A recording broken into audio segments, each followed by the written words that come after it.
بسم اللہ الرحمن الرحیم۔ عزیز طلبہ و طالبات، آج کا جو ہمارا لیکچر ہے وہ ہے اہم کتب علوم القرآن اور ان کا تعارف۔ یعنی تعارف میں مکمل تو نہیں یہاں بیان کر سکتا، بہرحال یہ ہے کہ مختصر سا تعارف آپ کو یہاں بتلانا مقصود ہے۔ یہ وہ عربی کی چند ایک کتب ہیں، 4 کتب جن کو میں نے جو ہے آپ کے سامنے یہاں لکھا ہے، ان کا مختصر سا تعارف آپ کے گوش گزار کرنا مقصود ہے۔ بنیادی وجہ یہ ہے کہ آپ کو ان کتابوں سے کم از کم اتنی روشناسی ہونی چاہیے کہ آپ ان کے نام آئیں تو آپ کو پتہ چل جائے کہ یہ کس موضوع کی کتاب ہے اور اس کے مصنفین کون کون سے ہیں۔ امید کرتا ہوں کہ جب کالجز آن ہو جائیں گے تو آپ انشاءاللہ العزیز لائبریری میں ان کتابوں کو دیکھ بھی سکیں گے اور پڑھ بھی سکیں گے۔ تو ہماری پہلی کتاب ہے البرہان فی علوم القرآن۔ یہ علامہ بدر الدین محمد بن عبداللہ بن بہادر الزرکشی نے اس کو لکھا ہے، جو 4 ضخیم جلدوں پر مشتمل ہے۔ علامہ بدر الدین محمد بن عبداللہ بن بہادر زرکشی ایک اپنے وقت کے جید عالم دین اور مفسر بھی گزرے ہیں۔ انہوں نے جو کتاب لکھی تھی، دراصل اس کتاب کو زیادہ واضح طور پر بیان کرنے والے ان کی جو شرح لکھی گئی الاتقان فی علوم القرآن، جس کا آگے ذکر آئے گا، انہوں نے اس کتاب کو زیادہ روشناس کرایا۔ علامہ بدر الدین محمد بن عبداللہ بن بہادر زرکشی جو ہے یہ 794 ہجری میں انتقال کر گئے تھے۔ ان کی کتاب میں جو چیزیں موجود ہیں، ایک تو یہ ہے کہ 47 علوم پر انہوں نے بحث کی ہے، یعنی 47 ایسے علوم جو قرآن کے بنیادی چیزوں پر مشتمل ہیں، ان پر انہوں نے جو ہے بحث کی ہے۔ اس کے علاوہ جو دوسری ہماری جو کتاب ہے وہ ہے الاتقان فی علوم القرآن۔ اس کے رائٹر ہیں علامہ جلال الدین سیوطی رحمہ اللہ۔ یہ در حقیقت ان کا ایک مقدمہ ہے ان کی تفسیر کا، مجمع البحرین و مطلع البدرین۔ یہ ایک ان کی تفسیر ہے جن کا یہ مقدمہ ہے الاتقان فی علوم القرآن، اور اس میں 80 ابواب ہیں۔ علامہ جلال الدین سیوطی رحمہ اللہ 911 ہجری میں ان کا انتقال ہوا۔ یہ کتاب اپنے وقت کی بہت ہی ضخیم ترین کتابوں میں اس کا شمار ہوتا ہے۔ اور جیسے میں نے پہلے عرض کیا کہ البرہان کا یہ جو ہے خلاصہ سمجھ لیجئے، یا البرہان کو مزید جس کو بڑھا کر بیان کیا گیا وہ الاتقان فی علوم القرآن ہے۔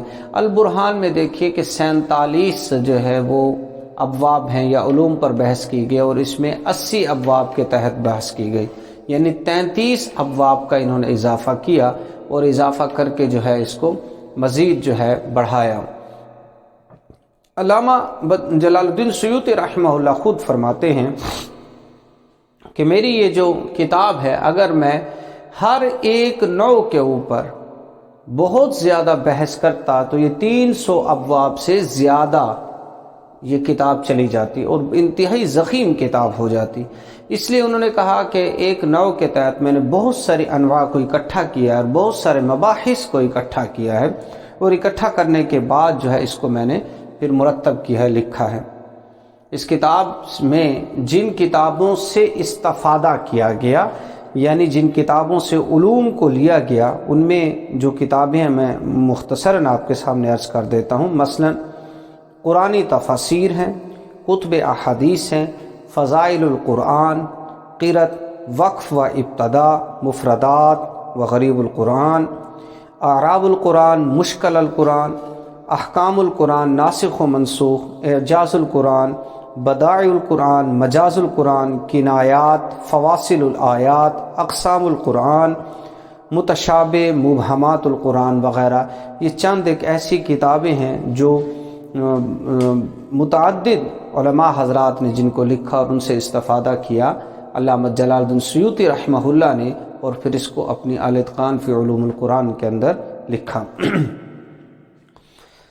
تیسرے نمبر پر جو ہمارے پاس کتاب آتی ہے وہ ہے مناہل العرفان فی علوم القرآن۔ اس کو علامہ زرقانی نے لکھا ہے، محمد عبدالعظیم الزرقانی۔ یہ 2 جلدوں میں مطبوعہ ہے، جو چھپائی اس کی ہوئی یعنی طبع ہوئی 1943 پر مطابق 1362 ہجری کے اندر اس کی پہلی طبع ہوئی، اس کو پہلی دفعہ لکھا گیا۔ یہ جو مناہل العرفان ہے یہ علامہ عبدالعظیم زرقانی رحمہ اللہ کی اصل میں یہ ان کے کچھ لیکچرز ہیں جن کے اوپر یہ چیز لکھی گئی ہے، لیکن آگے بھی ایک اور کتاب آ رہی ہے وہ بھی لیکچرز پر ہوگی۔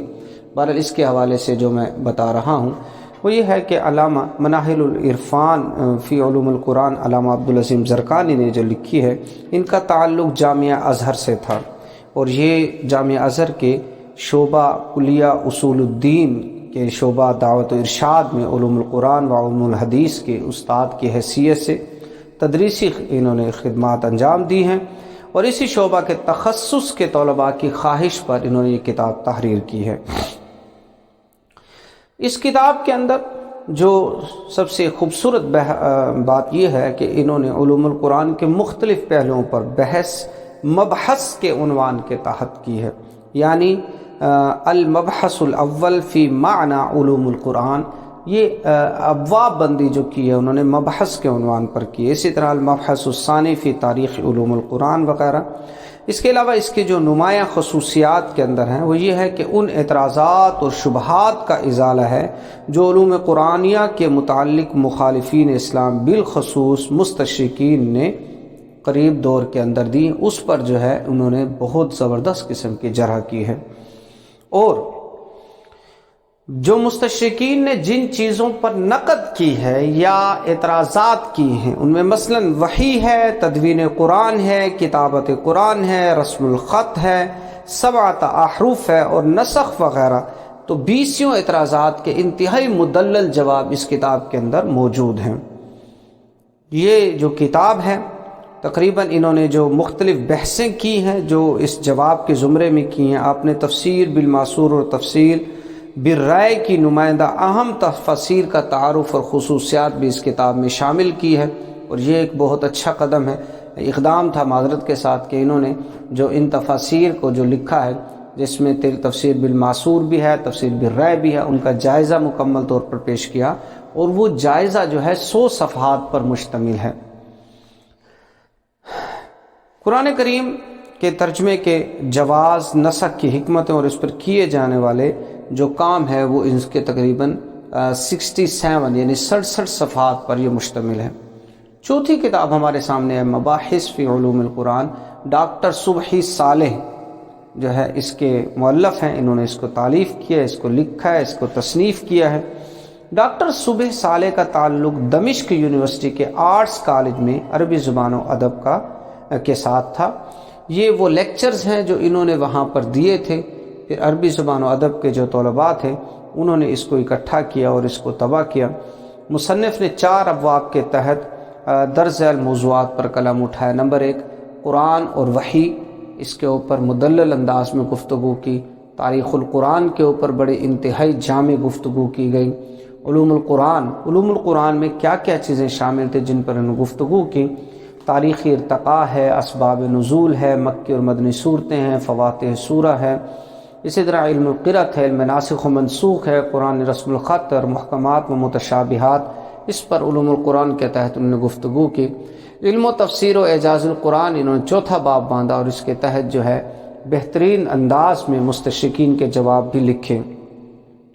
مصنف نے خاص طور پر جن مستشرقین کا جواب لکھا ہے ان میں نول دیکی ہے، ولیم میور ہے، وہل ہے اور بلا شیر وغیرہ، ان کے اوپر جو ہے نقد جرح کی ہے اور ان کو قرآن پاک کی عظمت کے حوالے سے اور قرآن کے اوپر کیے گئے اعتراضات کا مدلل جواب پیش کیا۔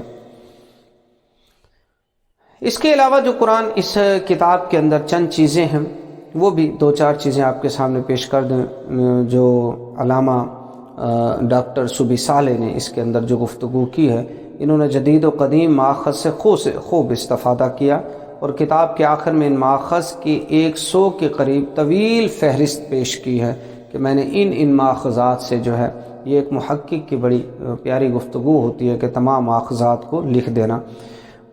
انہوں نے اخذ و نقل کے بجائے مذکورہ مباحث پر نظر و فکر اور تحقیق کے نئے زاویوں کو بے نقاب کیا اور اقوال و آراء کے تجزیہ و محاکم میں انتہائی دقت نظر سے کام لیا۔ ناسخ و منسوخ کے مشکل اور پیچیدہ مسئلے پر محققانہ بحث کرتے ہوئے انہوں نے علماء کے ہاں نسخ کی بعض مسلمہ اقسام کو قبول کرنے سے انکار کر دیا، اور یہ بھی ہے ان کی رائے کے مطابق منسوخ شدہ آیات کی جو تعداد ہے وہ 10 سے زیادہ نہیں ہے۔